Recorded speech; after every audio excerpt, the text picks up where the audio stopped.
এই মুহূর্তে সবচেয়ে বড় খবর রীতিমতো আপনারা জানেন যে সোশ্যাল মিডিয়ায় কাসেম সিদ্দিকী যে তৃণমূলে ঢুকেছে বলে পুরো সোশ্যাল মিডিয়া ঝড় উঠছে। এখন বাংলার জনগণ সাধারণ মানুষ বলছে চোরের দলে যুক্ত হলো কাসেম সিদ্দিকী। হ্যাঁ, সবাই বলছে চোরের দলে ঢুকেছে কাসেম সিদ্দিকী। তার সাথে সাথে বাংলার সাধারণ মানুষ, বহুত মানুষ তারা কমেন্ট করছে উল্টাপাল্টা, তারা কাসেম সিদ্দিকীকে তারা উল্টাপাল্টা কমেন্ট করছে। তারা বলছে এই তো কিছুদিন আগে আইএসএফকে অক্সিজেন দেওয়ার জন্য কাসেম সিদ্দিকী ক্যানিং পূর্বে লড়তো, আবার হঠাৎ করে দেখতে পাওয়া গেলো তৃণমূলে জয়েন্ট হয়ে গেলো, অথচ 2026-এ ভোটের আগে, বিধানসভা ভোটের আগে। তো ভাইজান দেখেন, বাংলার মানুষ কিন্তু নওশাদকে কাসেম সিদ্দিকীকে প্রচণ্ড কিন্তু খারাপ নজরে দেখছে, তাকে উল্টাপাল্টা বিভিন্ন রকম কথা বলছে। দেখেন, বাংলায় বসবাস করবে, কে কোন দল করবে, কে কোন রাজনীতি করবে, সেটা তার পার্সোনাল ব্যাপার। উনি তৃণমূল ওনাকে পদ দিয়েছে, এই জন্য তৃণমূলের পদে এসেছে। যেহেতু কাসেম সিদ্দিকী তো নিজে বলেছিল তো আইএসএফের প্রার্থী হয়ে আমি ক্যানিং পূর্বে লড়তে চাই।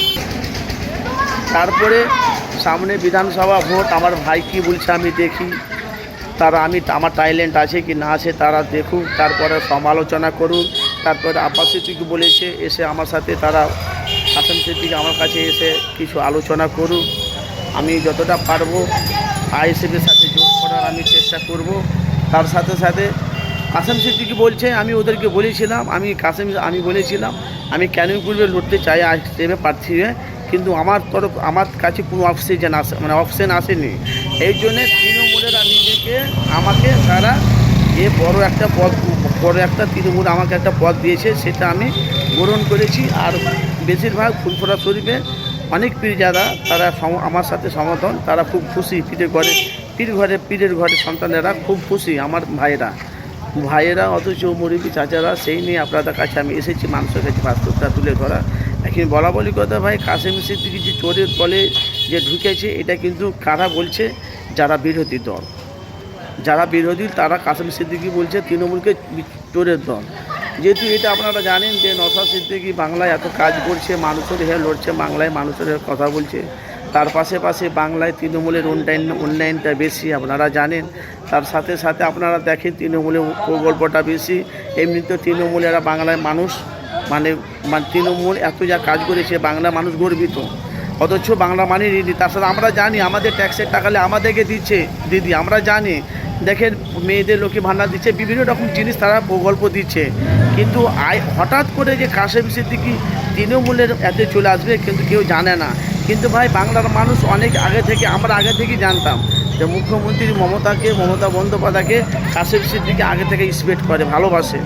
হয়তো বোনের সম্পর্কে যাই হোক একটা হবে, কিন্তু এত বড় যে বিধানসভা ভোটের আগে যে এত বড় একটা তৃণমূলের বড় পদ পেয়ে যাবে কাসেম সিদ্দিকী, এটা আমরা ভাবতে পারিনি। ভালো, উনি তো বলছি আমি দেশের কাজ করব, মানুষের হ্যাঁ কাজ করব, ফুরফুরা উন্নয়নটাকে আরও আমি উজ্জ্বল করব। তার সাথে সাথে বাংলার মানুষের পাশে দাঁড়াবো, বাংলার মানুষের হ্যাঁ কাজ করব। আর অবশ্যই যেমন ক্যানিং পূর্বে যখন অক্সিজেন দিতে চাইছিল কাসেম সিদ্দিকী, কাসেম সিদ্দিকী এবার অক্সিজেন দিবে তৃণমূলের কর্মীদেরকে, যারা নতুন দল তাদেরকে অক্সিজেন দিয়ে, তাদেরকে ক্রাশ দিয়ে তাদেরকে তৃণমূলে নিয়ে আসবে। কেন ভাই, আমাদের কাজ হলো মানুষের কাছে বাস্তবটা তুলে ধরা। তো আপনারা অবশ্যই মূল্যবান মতামত জানাবেন। কাসেম সিদ্দিকী যে রাস্তাতে এসেছে, উনি কি বাংলায় তৃণমূলের হয়ে কিন্তু সফলতা হতে পারবে, বাংলার উন্নয়ন করতে পারবে? যেভাবে নওশাদ সিদ্দিকী উন্নয়ন করছে, নওশাদ সিদ্দিকী যেভাবে মানুষের পাশে দাঁড়াচ্ছে, মানুষের হয়ে কাজ করছে, ওরকম কাজটাকে তৃণমূলের থেকে কিন্তু নওশাদ সিদ্দিকী কাসেম সিদ্দিকী এই কাজগুলো করতে পারবে কি? আপনারা অবশ্যই মতামত জানাবেন। দেখেন, দল পরিবর্তন করতে পারে। আইএসএফকে অক্সিজেন দেওয়ার জন্য উনি রাজি হয়েছিলেন, এখন তো ওনার কাছে এখন অবধি কোনো আসেনি, অফার আসেনি। এখানে তৃণমূল থেকে অফার এসেছে, উনি কিন্তু তৃণমূলে তৃণমূলে চলে এসেছে। তার সাথে সাথে ওনাকে বড় একটা পদ দেওয়া আছে। আপনাদের মতামত জানাবেন যে আগামী দিনে বিধানসভাতে লড়াইটা হবে ভাঙড়ে কাসেম সিদ্দিকীর সাথে কেনা তৃণমূলের যখন প্রার্থী যখন বিধানসভায় ভোট গণনা বিধানসভায় যখন প্রার্থী দেবে কাসেম সিদ্দিকী যেখানেই দাঁড় করাবে সে কাসেম সিদ্দিকী সেখানেই কি দাঁড় করাবে কেনা দল যেটা বলে সেটা কাসেম সিদ্দিকী শুনতে হবে।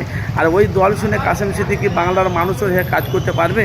আপনাদের মতামত, আপনাদের মূল্যবান মতামত জানাবেন। ঠিক আছে, যে যেখান থেকে আছেন অবশ্যই আপনাদের মূল্যবান মতামত জানাবেন। আপনারা জানেন যে আমার চ্যানেলের মধ্যে মানুষের কাছে ঝড় তুলছি, ভিডিওটি তাড়াতাড়ি শেয়ার করে অন্যজনকে দেখার সুযোগ করে আপনাদের মূল্যবান মতামত জানাবেন।